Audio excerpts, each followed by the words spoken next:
your nation, your province, your southern Alberta. From the heart of Lethbridge, it's Bridge City News Weekend Edition with Jeanette Roche. Hi, I'm Jeanette Roche. Thanks so much for joining us. Here's a look at what's been making headlines in Alberta this past week. Sparks flew this week inside the House of Commons when Lethbridge Conservative MP Rachel Thomas was kicked out of the House's question period, along with Conservative leader Pierre Poilievre. After Poilievre called the Prime Minister a wacko, and Thomas publicly called the handling of the House disgraceful. When asked by the Speaker to withdraw those words, Thomas says she did, but they were allegedly deleted from the records. Thomas says it appears as though the House records were altered to support the Speaker, Greg Fergus's partisan decision to kick her out. Speaker Fergus says he did not hear MP Thomas say she withdrew her words. If you go to the House of Commons site, the blues, unfortunately, are no longer available. Interesting. Which makes a person curious as to why. If you attempt to access the blues today, you will get this message, quote, "Blues are available while the House is in session until the Hansard is published." The blues are taken down. Luckily, though, Mr. Speaker, for you, I kept a copy of those blues that were sent to me yesterday at the end of the day, and I have them available to submit to you here. Interesting. And I will just point out that if we flip through them on this page here, you can see my words are kindly highlighted for you. Wow. Despite pressure from both the Conservatives and the Bloc to step down, House Speaker Greg Fergus says he will do no such thing. An additional 100 firefighters are being hired to help battle the various wildfires still burning here in Alberta. Forestry and Parks Minister Todd Loewen says the extra hands are needed to respond to multiple blazes across the province. Loewen says with Budget 2024, the province will also be bringing 2 additional air tanker groups to help battle the fires. These investments will result in significant improvements to our wildfire operations, allowing us to better protect Alberta's communities and forests from the impacts of wildfire. Our enhanced night operations will benefit from these Budget 2024 investments. During the 2023 wildfire season, Alberta Wildfire piloted several programs, one of which included wildland firefighters and personnel working extended hours to combat wildfires. Fire behavior is typically more subdued at night, as temperatures are usually lower and humidity is higher. The addition of 2 night vision equipped helicopters will allow us to carry out an increased number of nighttime helitanking operations, which is just one of the ways we're working smarter this wildfire season. The province announced it's developing a plan to improve passenger rail service in Alberta. The new rail master plan will look into the feasibility of passenger rail service, including intercity, commuter, and high-speed trains. Officials say this new plan will be vital in advancing passenger rail service in the province. Premier Danielle Smith says she is confident that once this network is built, it will improve daily life and work, boost the economy, and take away the stress of long-distance travel. It should also help to bring in extra tourism dollars. We know that passenger rail lines through the mountains are very popular and provide passengers with views and experiences they cannot duplicate in a car or truck or bus or plane. But right now, those experiences end in Banff and Jasper without regular and simple connections to our major cities. There's an opportunity here that we would be foolish to disregard. Over the last couple of years, Alberta shelters answered over 59,000 calls for help due to domestic violence. That is an increase of 12.5% compared to previous years. The Alberta government says it will invest an additional $10 million over the next few years to support those who are victims of sexual violence. May is Sexual Violence Awareness Month, and government officials say 1.8 million Albertans have experienced some form of sexual violence in their lifetime. They say victims of sexual violence should be able to access the help they need when they need it, so 15 sexual assault centers across the province will receive the financial boost. Jill Young, CEO of YWCA for Lethbridge and District, says awareness and education play vital roles in preventing domestic violence. It's a combination of twofold. We see that increase in domestic violence and that potential of increased domestic violence, but we also see that increase in awareness and education, which is so important. This does affect both men and women, although women are more heavily affected and have a larger percentage of reported intimate partner violence. But it's also important that we engage in that prevention side as well. On the other side of the break, we plunge into Alberta's water sharing agreement with our legislative correspondent, Tyler Dawson, who also discusses the upcoming NDP leadership debates.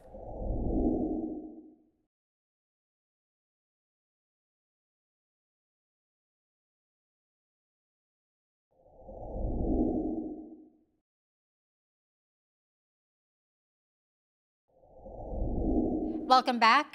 Lethbridge recently saw the first of several NDP leadership debates as 5 candidates continue to go head-to-head in the race to replace Rachel Notley. Up next, Tyler Dawson, the legislative correspondent for the National Post, explains why these debates are now being called the persuasion period. Take a look. At this point, as you mentioned, the persuasion period, this is about fighting over the big pot of people, not just the people you've signed up, but everybody who's joined the party over the last 10, 20, 15, 30, 40, whatever years. So the debate is a great example of that. This will be a time that all the leadership candidates are in the same room. They'll all be answering the same questions. I would imagine you'll see a little bit more discussion, perhaps, of policy, sort of trying to tease out where they might want to take a platform. I do think you will probably see some people trying to push Naheed Nenshi, the former Calgary mayor, who is probably the front runner in this race, on where his political views lie on the spectrum. Of course, Nenshi is sort of famous for being a purple candidate, a post-partisan candidate. He considers himself neither red nor blue, nor conceivably orange. And of course, the NDP has at times been a very left-wing party. Rachel Notley, I think it's fair to say, brought that party a bit more towards the center. Certainly, there are candidates running right now. Gil McGowan, the president of the Alberta Federation of Labour, for example, is a fairly old-fashioned workers-style New Democrat. So I think those are some of the issues we're going to start to see teased out. And it's very much going to be the period of time when the candidates are trying to distinguish themselves from the pack, appeal to the members that are out there, because, of course, you don't want to win and then find out that some huge portion of the party really hates you. That's a whole other problem that they could deal with. So I expect we're going to find out, more and more about these candidates. And I think now that we're in this period, from a media perspective, probably people are going to pay a little bit more attention to the race, which I think is, probably a good thing. We think about how much attention was paid to the race to replace Jason Kenney 2 years ago. So it'll be an interesting new phase. And as you mentioned, June 22nd, we will find out who replaces Rachel Notley. Yeah, we're also being told that Alberta is facing a real risk of drought this summer. So while we don't know the full extent quite yet because snow melt water is still entering the system, the government did take several steps to ensure that there will be enough water for human, agricultural, and livestock needs. And I know that a major water sharing agreement, mostly in the south of the province, was announced last week. And it will see multiple municipalities reduce their water use, including here in Lethbridge, and industrial operations and irrigation districts have also agreed to use less water. So this will have an impact on Albertans, won't it, Tyler? But what might those impacts actually look like? Yeah, it certainly will. At this point, we can already see some of those impacts. A great example of that, maybe a funny example of that, is that in Calgary, the city is not washing its municipal vehicles as often to try and conserve water. So, your local bus or truck taking municipal workers out somewhere might be looking a little bit shabby, and that's because they're trying to save water. So it would not surprise me at all if we saw further restrictions coming in municipalities, whether that's a prohibition on watering your lawn or watering your garden. There's certainly going to be guidance for people to try and limit their showers, limit the amount of dishwasher use, limit the amount of washing machine use, all those sort of water intensive processes that go on in the household. There will certainly be guidance to try and limit it. There may be bylaws preventing it in the months ahead. But of course, you alluded to this water sharing agreement, which is the much bigger issue, which is that we have all this water in the province and it's divvied up by various businesses and municipalities and so on and so forth. And so what this water sharing agreement does basically is it's looking at, I think, 3 or 4 river basins, as you mentioned, primarily in the south of the province.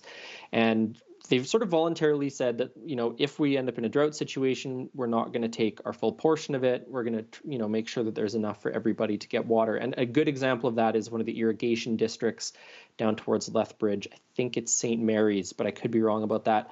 Farmers are going to get 8 inches of water per acre, I think. Anyway, it's less water than they would like. I can tell you that. It's less water than they would like. It's enough probably to grow a crop. It's not enough to grow, the world's finest crop.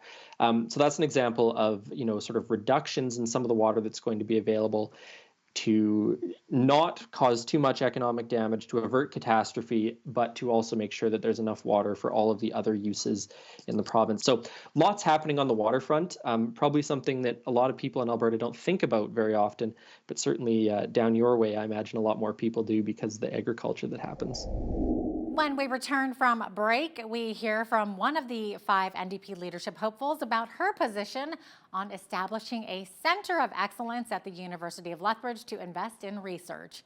We'll be right back.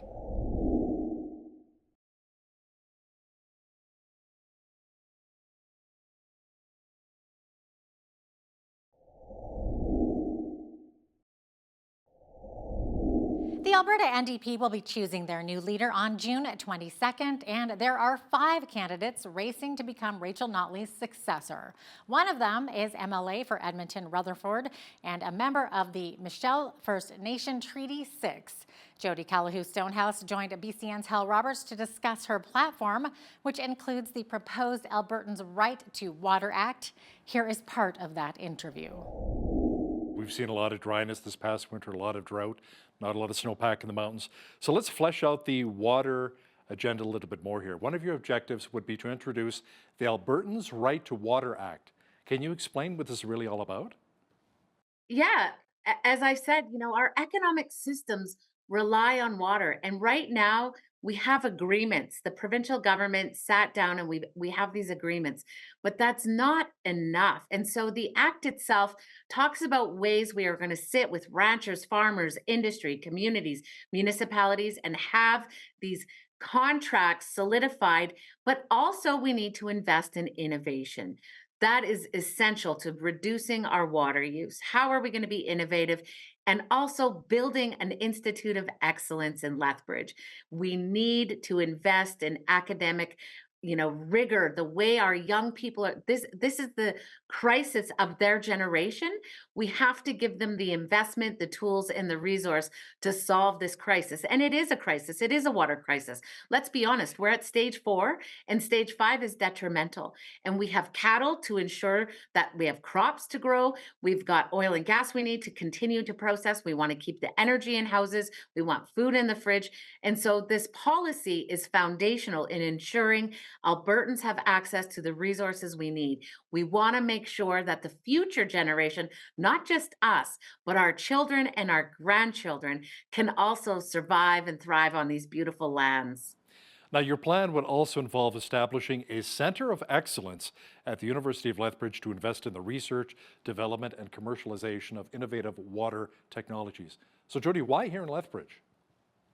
Well, we know that the water drought is going to be the most dangerous in southern Alberta.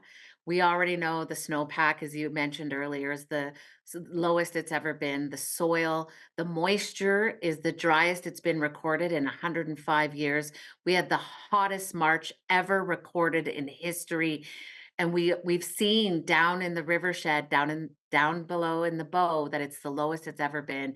And so we have to invest where the crisis is. We want to make sure that the solution is going to be where it's relevant, so we can ensure that southern ranchers and southern farmers and industry in the south, so that cities like Lethbridge and all the beautiful towns around there, Okotoks, we know they're going to have a huge water problem. We have to make sure that people down in the south are thriving with water. And that's why the investment in Lethbridge, because the crisis is going to hit there the hardest. Now, you are currently the opposition critic for environment, parks, and climate resilience.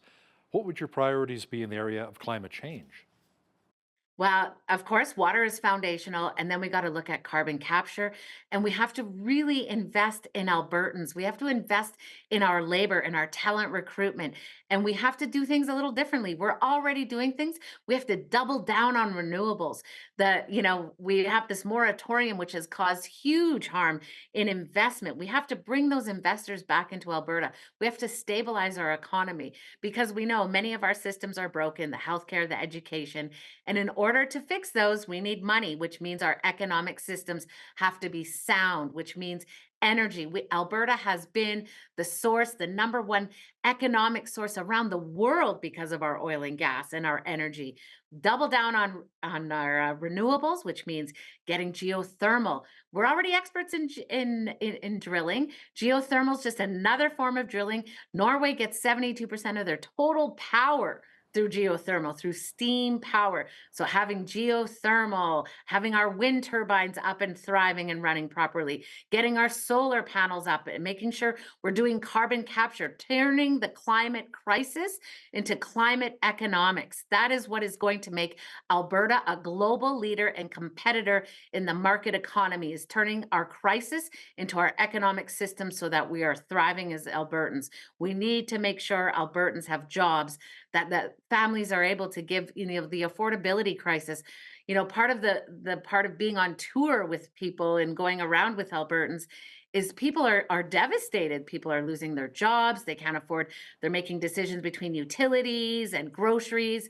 So we have to increase the economics of our province, and that means doubling down on renewables. We need to take a short break, but when we return, a special contest to refurbish a historic theater in the Crow's Nest Pass, and it needs your vote. We'll be right back.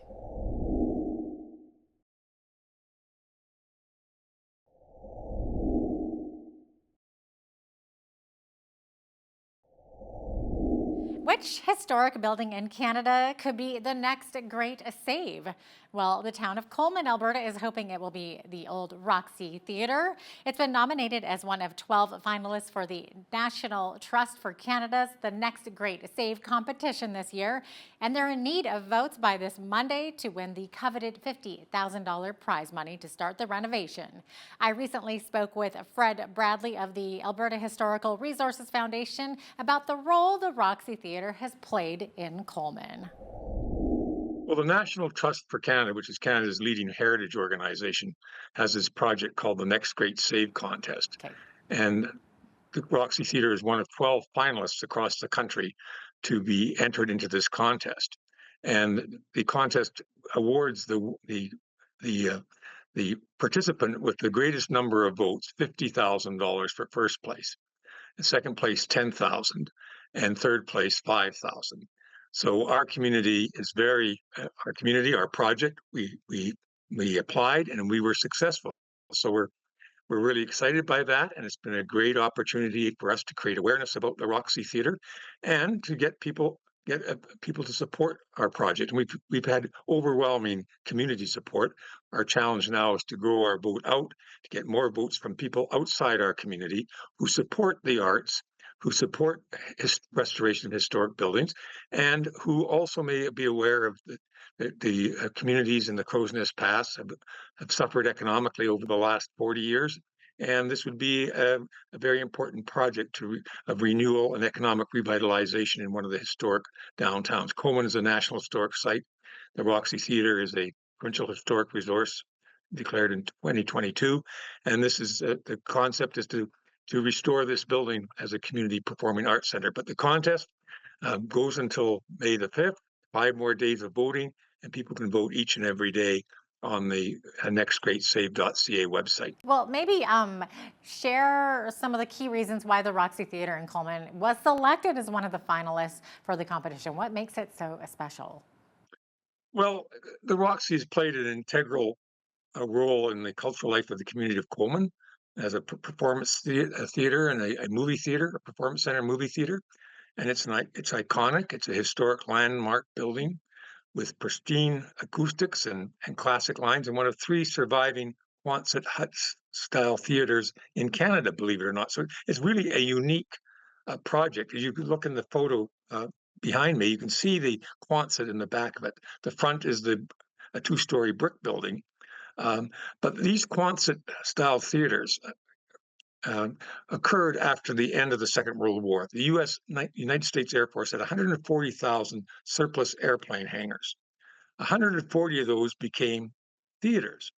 Today, there's less than 20 left in North America, only 3 in Canada, and the Roxy Theatre is one of those. So it's, in terms of a heritage building, it's a very rare thing in Canada. And there's the other 2 are, one's in Wainwright, Alberta, the other is in Victoria, BC, and the one in Victoria is closed. So from that perspective, it is very important.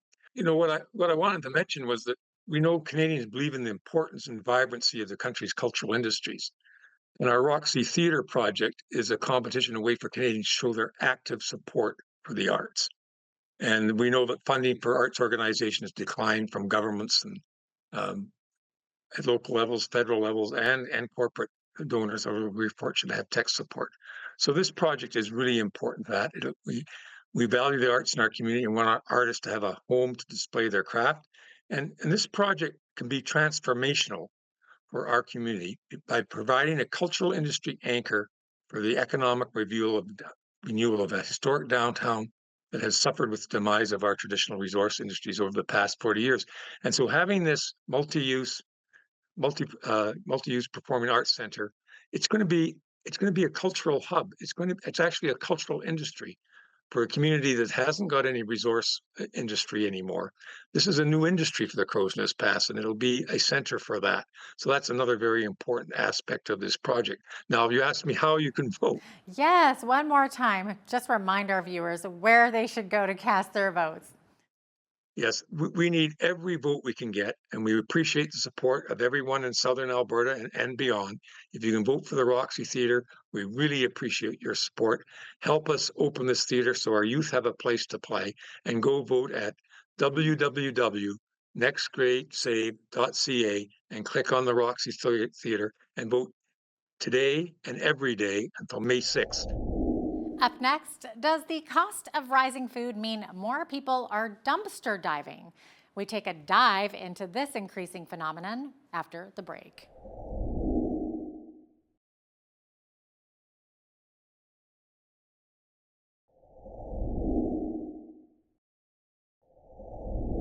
Welcome back. As food and other necessities become increasingly unaffordable, many Canadians are beginning to dine like Oscar the Grouch. BCN's Naveen Day explains why. It's called dumpster diving. It is where someone obtains discarded and often expired or spoiled food from a garbage dumpster, and it appears to be on the rise. Some influencers who call themselves dumpster diving experts say the act is a way to save money in addition to having environmental benefits. However, local food banks say it is not only wrong, it is dangerous.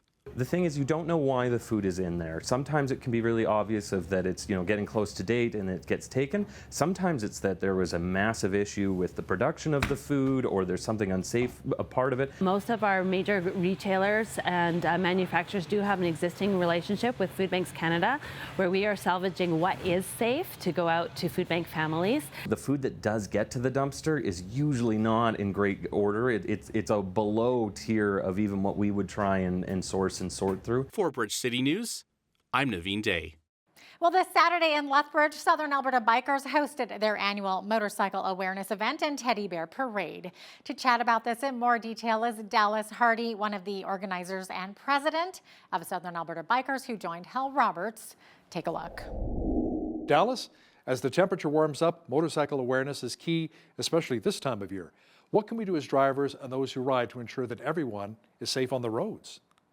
Fortunately, we've had a pretty nice winter, a pretty mild winter, and some of us haven't put our bikes away at all, so we've been out off and on. But for the mass majority of the riders, they got their bikes tuned up, and everybody's coming out for the riding season again. So yeah, we just want to bring awareness and attention to the fact that they're back, and we've all got to share the road. It's a two-way street. I say that over and over again. It's quite a cliche, but we've got to pay attention to the four-wheelers, and we just ask that they give us the same courtesy. Now, you're hosting a teddy bear parade and are asking folks to bring donations to Honker's Pub at the north end of town on Saturday morning. So the parade begins at Honker's, and where will your group be headed?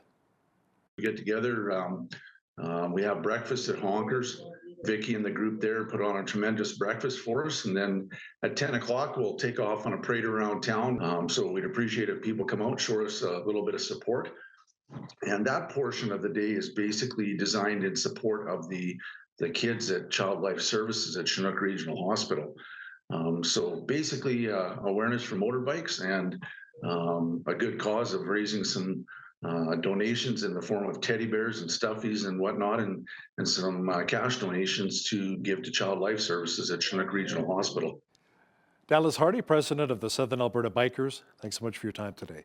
And listen, if you were watching at home, you want more information, you can find it on the Southern Alberta Bikers Facebook page. A former Lethbridge football player made history after becoming the first Lethbridge Collegiate Institute Rams player to be drafted into the NFL. Tanner McLaughlin was chosen by the Cincinnati Bengals last month in the 6th round, or 194th overall. McLaughlin graduated from LCI back in 2017 and returned to the school Wednesday night for a special event in his honor. After graduating from LCI, he played football at Southern Utah University and in Arizona. He currently holds the University of Arizona's school reception record with 79 receptions. The 6'5" Canadian tight end says being drafted into the NFL is a dream come true for him. He explains where he was when he received the news. Yeah, I was back home. I was with my family, just hanging out, just did a little family thing, and I was fired up. Obviously, you know, it's a dream I've been chasing my whole life, so to get that call was pretty amazing for not only myself, but my family. So how is it that a kid like you skips the CFL and goes right to the NFL? Talk to me. You know, I just hard work. You know, CFL, I found out actually they drafted me yesterday as the 51st pick in the 6th round to the Stampeders, which again, super big blessing to have that, but just grateful, just blessed, and lots of hard work that went into it. Yeah, so you come in and you gotta compete for a spot. Obviously, I'm going against a bunch of professionals. They're all good at their craft. They've been playing for a long time, and I'm a rookie, so I got to come in. I got to work hard and compete and really just take somebody's spot. This season's 2024 NFL Draft actually saw 4 players drafted from Canada. The others were Isaiah Adams, a native of Ajax, Ontario, taken by the Arizona Cardinals. The New York Giants chose Theo Johnson from Windsor, Ontario, and the Detroit Lions selected Giovanni Manu, who is originally from Pitt Meadows, British Columbia. Congratulations to all of them. Still to come, eye health may be something most of us don't think much about, but it's a key factor for our overall well-being. After the break, we tell you about the risks of glaucoma.